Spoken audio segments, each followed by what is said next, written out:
Welcome to LC Screen Talk. My name is Larry, and this is my review of Star Wars: The Last Jedi.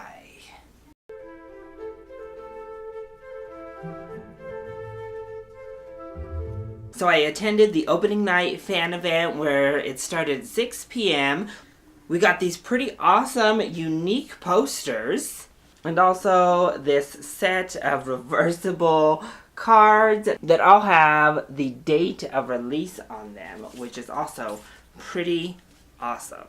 There was also a short featurette about John Williams and his creation of yet another episode score. The whole process of that, hearing John Williams speak about it, it was all really just an awesome event. But how was the main event? How was The Last Jedi? I have to say, pretty awesome. So let's go ahead and talk about the positives. First of all, there are so many great character moments. I think each of our main characters is given a moment to shine here, and there are some epic sequences. Obviously, I'm not going to talk about those epic sequences because, hey, this is a spoiler-free review. But there are some great battles. We get some old-school space battles in here, and there are just some epic moments. One in particular near the end of the film that just blew my mind. I loved it so much. Rey gets a wonderful moment. BB-8 steals the show pretty much every single time he's on screen. And we get to learn some more about BB-8 and his abilities and his character. R2-D2 gets some time to shine. Chewbacca has a few wonderful moments.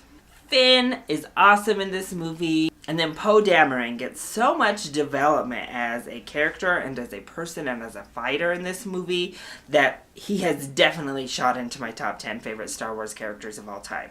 And then we get to the Skywalker lineage. Leia plays such a beautiful role here. Of course, it's so sad seeing Carrie Fisher on screen in the iconic role. But it was such a great role that you can't be too mad. And then we have Luke. Mark Hamill is great in the role. It was so lovely seeing him in that role yet again for more than just a scene this time. So all of our characters are wonderful. And those little porgs, they're pretty freaking adorable. Like, great. And then I mentioned John Williams before, and his score is beautiful here. In my opinion, he has not composed a bad score for the Star Wars series yet. I've thought every single one of his scores was beautiful. I think this one really paid homage to previous scores, more so than even the prequel scores did or The Force Awakens did. This time we did get a lot of those familiar themes, but I don't think it was reliant on those familiar things. John Williams just knows Star Wars. It's in his blood at this point. When you get those like trumpet blares and those fast-paced, like quick motifs, it all just works so well. I also love the character interactions we had. We had so much interacting between all these different characters. It was beautiful. We get some awesome cameos and some awesome minor characters, again, that I'm not going into because they weren't shown in the marketing material, but it was great. So from a Star Wars fan perspective, everything here was awesome.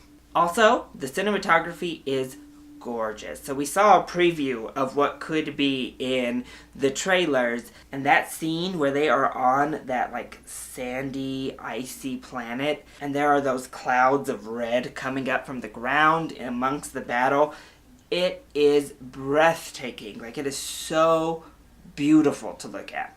But most all of the scenes in this film are just beautifully shot, gorgeous to look at. I think the film was also very well directed. I think the script is also very solid. We get some really great dialogue moments, as well as some really nice speeches from different characters. It all felt honest, it all felt great. The acting was strong. So even from a technical standpoint, most everything worked really well.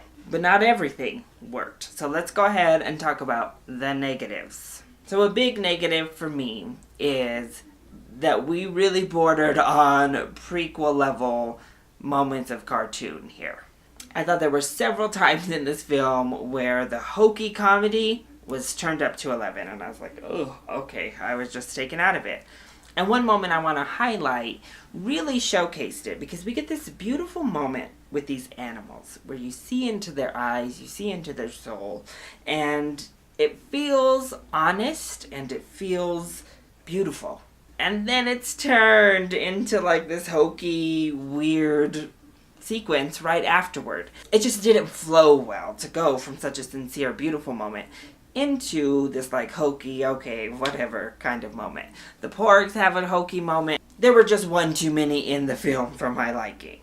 I also think formerly underutilized characters pretty much continued to be underutilized, with the exception of Poe Dameron, who gets quite a bit of development. Otherwise, the minor characters are very minor, and our new characters felt almost pointless. Such as Laura Dern. I feel as an actress, she was good here, but I feel like as a character, she looked cool. Her purple hair was cool, but outside of that, it's kind of like, okay, cool. I really didn't like Benicio del Toro's character. I didn't like the creative choices taken with, again, making his character like weird and hokey comedy.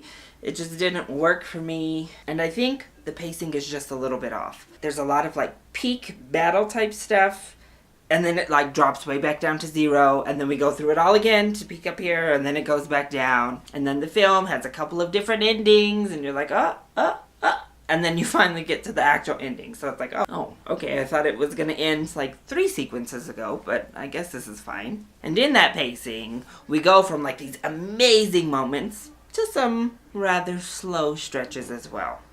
So it's definitely far from a perfect film. But as a Star Wars fan, the good heavily outweighed the bad. I actually can't wait to go see it again, pacing issues and all, and to just experience it, because it is so grand. It's so epic on the big screen. I need to experience it again. The cinematography is gorgeous, and it contains some of my favorite sequences and favorite moments out of any film released this year. The big moments are cheer-worthy. That's how awesome they are. So if you're a Star Wars fan, if you liked The Force Awakens, if you have liked the other Star Wars films, you need to go see this in the theaters. It's definitely worth the full price ticket.